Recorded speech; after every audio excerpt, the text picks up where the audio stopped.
Slovenskim kirurgom pa je uspel nov mejnik, ki zveni kot pravi čudež. Uspešno so presadili srce 6-mesečnemu dojenčku, ki zdaj po operaciji lepo okreva. Zato je zaslužnih veliko dejavnikov. Izjemna stroka v Sloveniji pa dobre mednarodne povezave v Eurotransplantu. Pa dobrota ljudi iz daljnih dežel in humana odločitev več dosedanjih vlad. In kako je malček danes? Janez Ovsenik. Začnimo z najbolj pomembnim podatkom. Valentino je danes običajen 10-mesečnik, ki kobaca, skoraj že hodi, veliko se smeje. A nekaj mesecev nazaj je bilo vse drugače. Malčka so peljali k zdravniku, ker je malo težje dihal. Toda ugotovili so, da ni kriv prehlad.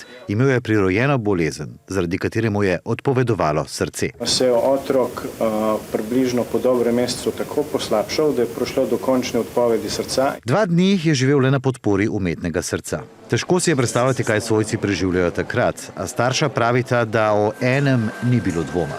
Ko se je njun sin boril za življenje, sta že izrazila željo. Če se zgodi najhujše, naj bo darovalec. Če ga bomo že mi izgubili, pač da bo... Da bo lahko 9 otrok rešil. To je bila taka edina tolažba pri to hudi stvari. A usoda je zgodbo obrnila.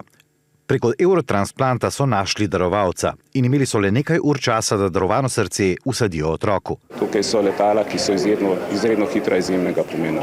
Tukaj smo srečni, da smo lahko podpisali sporazum z Ministrstvom za obrambo. Vladni Falcon v teh primerih rešuje življenja.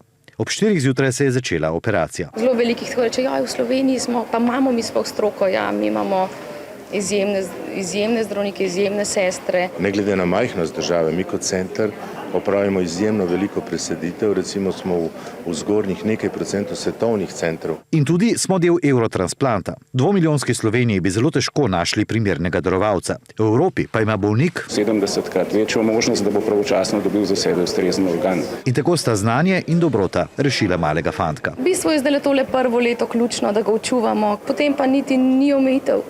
Te otroci so tudi vrhunski športniki. Treba je pa poudariti, da je to v bistvu grenka sreča, ker je zato nekomu drugemu nekje drugje umrl otrok. Samo hvaležnost svojcem darovalca za to plemenito gesto. In starša rešenega otroka sta nam zaupala, da sta tudi ona dva zdaj že na listi potencialnih darovalcev.